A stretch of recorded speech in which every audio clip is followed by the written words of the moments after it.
What's up everyone, welcome back to Blue Chip Prospect for another draft targets video, and today we are doing the one that I was the most excited to do. We are diving into the Habs needs and we are looking at what they already have at the NHL level, what they have in the pipeline, and decide who they should target at the draft with their 2 first-round picks and their 2 second-round picks. So anyways, let's get into it right away. So first thing first, the Habs are in a much better position compared to every other team that we've done so far. They made the playoff by the skin of their teeth this season, but they made it, which is a great experience for the group of young players trying to take the next step. 2 things that came out of it though for me is Vorak is not a second line center, he's just not it, and they need something much better, whether it's through the draft, internally, a trade or free agency. Something needs to happen. And second, we need them big boys on the ice to compete with teams that are built to hurt, like the Washington Capitals or the Florida Panthers. Personally, I think the team overachieved a little bit and that they are probably a season above where they thought they would be, so there's absolutely no rush. They can keep building through the draft, and if a good opportunity to add a player they need presents itself, then they can do it, but don't overpay in trade capitals or in money just to add bodies to the team and prevent young players to develop. So with that said, let's take a look at what they have at the NHL level and in the pipeline. The Habs was one of the youngest team in the NHL last season, so they already have a lot of high-end talent at the NHL level, and it starts with that first line of Nick Suzuki, Caufield, and Juraj Slafkovský was one of the best line in the league, and they are all locked in for 7 or 8 years at a decent salary. First line center, first line scoring winger, and first line power forward, it's basically all set. In the forward group, they also have players like Alex Newhook, who should be a solid third line center slash wing. They also have players like Kirby Dach, who could become anything from a top 6 option if he ends up staying healthy at some point and put it all together like he flashed that he could, or he could also become a complementary middle 6 player who just doesn't have much of an impact in any facet of the game, either at wing or at center. They also have Laine, who fit in that group of young forward with some upside, but his case is a little bit more complicated. I'm not sure if they keep him for the long run. Actually, I'm pretty sure they won't if he comes back and plays like he did last year, and I'm not sure he will love being pushed back to the second power play wave anyways, as Demidov takes his place on the first line. On defense, they have Gouli as a young top 4 option signed long-term, and Lane Hutson, who's basically a superstar and should be with the team for at least the next decade or so. After that, players like Matheson and Carrier have 1 and 2 years left respectively on their contracts, so they might not be there when it's time to compete for real unless they resign them. And finally, players like Jack and Struble, who are third pair D at the most. So that's 3 top 6 forward, 1 solid third line player, and 2 question marks, also 2 top 4 defensemen. In the pipeline, the big pieces at forward are obviously Ivan Demidov, who's looking like a future superstar, and Michael H, who's looking like a somewhat likely future top 6 option. He had a good season, he has good skills and skating, but it's not exactly clear if he's a center or a wing at the NHL level. On defense, it's all about David Reinbacher, Logan Mailloux, and Adam Engstrom, who all have very different profiles as players. 2 of them have number 4 upside like Mailloux and Engstrom, but still need a lot of work in the defensive zone and in risk management, and also might end up being number 5 or number 6. We also have Reinbacher, who is the more likely player to be a top 4, but with somewhat limited upside. After that, it's a whole lot of depth and bottom 6 and bottom pair player like Owen Beck, Oliver Kapanen, Joshua Roy, Florian Jackai, Logan Sawyer, Owen Prost, Bogdan Konushkov, Tyler Thorpe. So when we look at this, the Habs are well on their way to competitiveness, but if we can identify a weakness or 2 or a need for this team, it would be second line center, a right shot D with top 4 offside, and size basically anywhere in the lineup. Honestly, I don't think most of this will be available when pick number 16 comes up, but with a little bit of luck, maybe one of those needs could be filled. But personally, I would just trade as many picks as possible or as needed to move up and grab a player like McQueen if he falls a little bit, or a Jacob Bryan or a Caleb Desnoyers, but it takes 2 to tango, and I wouldn't bet my house on that. So let's assume that all the big names are gone. No Misa, Schaefer, Martone, Higgins, Frondell, Eklund, McQueen, O'Brien, Merca, or Brady Martin left for us to enjoy. I think we can even put Jackson Smith in there, but if somehow he's there, just take him and that's it.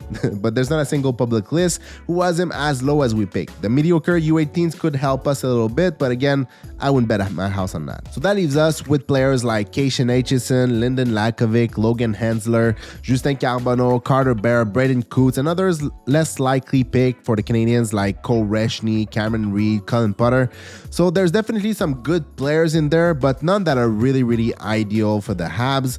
With 2 picks back-to-back at 16 and 17, if I'm taking the decision here, I'm going upside all day long on both picks. It's not like the prospect pool is overflowing with huge upside forward. So at number 16, I'm running to the stage or scrambling to pick up my phone in the war room, but knowing the NHL and their blackouts and their grainy 720p highlights, they're probably still using carrier pigeon, so I'm sending my pigeon on the way to Gary Bettman to say I'm taking Justin Carbonneau. Now I know that most of you are like, boo, the French-Canadian YouTuber wants the French-Canadian guy from the queue, and my answer to that is hell yeah. But his origin and language is probably factor number 15 on the list of 15 factors of why I target him. I love it when players that come from here give that little extra something because it's the team they grew up watching and cheering for. There's nothing wrong with that, but Carbonneau is the summit of high upside swing in this draft. Some of the best physical tools in the entire draft with some high-end soft skills. There's some polishing to do, but we're talking about a top 10, maybe even top 7 player based on tools alone. I would take that bet every single time at number 16. Next at 17, I'm going with Carter Bear, probably the most competitive player in the entire draft, mixed with some vision, hands, passing, finishing skills, and a relentless nose for the net. I compared him to Brendan Hagel in my scouting report a couple of months ago, and turns out he compares himself to Brendan Hagel too. So that's a lofty projection, but even if he doesn't become exactly this, you're getting a real player with tons of B game when the puck isn't going in. If one or both of them aren't available, next I'm going with Lyndon Lakovic. With Lakovic, you get a 6'4" winger with speed, hands, and pretty close to an elite shot. The production is probably not where you'd want it to be, but it's an easy player to project into a top 6 role. He has the physical tools to make it, but actually needs to work on the physical skills. Compared to players like Bear and Carbonneau, he doesn't have that exact same drive and competitiveness to make a difference and drive play on the inside ice, but it's definitely a work in progress. And Habs, in my opinion, are a little bit lucky because they are right on that edge where players still have size and upside. After pick number 15 or 16, it falls in a different tier, so they will need a little bit of help to have a chance to take a swing on players like Carbonneau, Lakovic, or Bear, or it will mean that players like Eklund or Martin or Merca or someone like that is falling a little bit, or it could also mean that our options are Hensler, Hutson, or Coots, or any other player that they like, and that is not as optimal as it could be. I mean, drafting 2 wingers isn't ideal either, but the way I see it, it's the best case scenario. So if any of the high upside player is not available, then I'm pretty sure they'll take one of the D, either Hutson if they want to add some grit and physicality on the back end, or Hensler if they want a right shot D with impressive wheels who project as a top 4 two-way D. Maybe they just take both and set the defense up for years with what they already have in the pipeline, or they take a player like Braden Coots who project as a middle 6 center who can do a little bit of everything.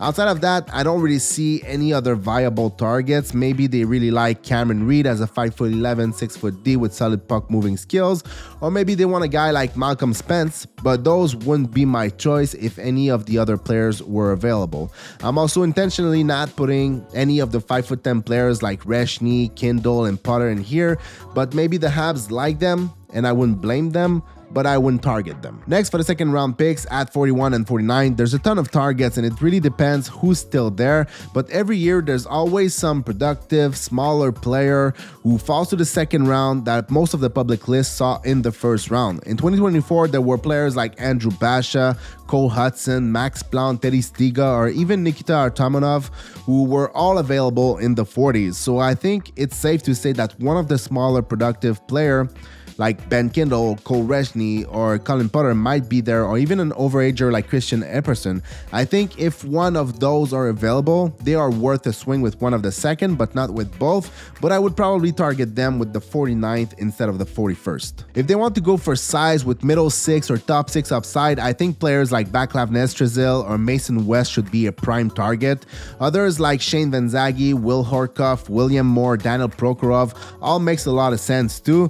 Even other players like Ethan Zata if they want an absolute intense wrecking ball with bottom 6 upside. If they want to add depth to the right side of the defense, which they probably should, players like Max Psanishka or Henry Bustevics might be available at 41, and others like Bedkowski or Alex Wang should be available a little bit later. If they want to go for upside through the roof, then one of the 3 smaller players that I already mentioned, or players like Riker Lee, Alexander Jarovsky, or Nathan Bem would be my picks here. There's also plenty of players later in the draft who might have high upside like Cooper Simpson, but that's a conversation for a different day.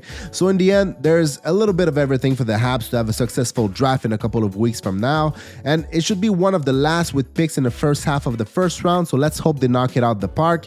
So that's gonna wrap it up. Let me know in the comments who would be your favorite picks. Like and subscribe if you enjoyed the video. Catch you in the next one. Peace.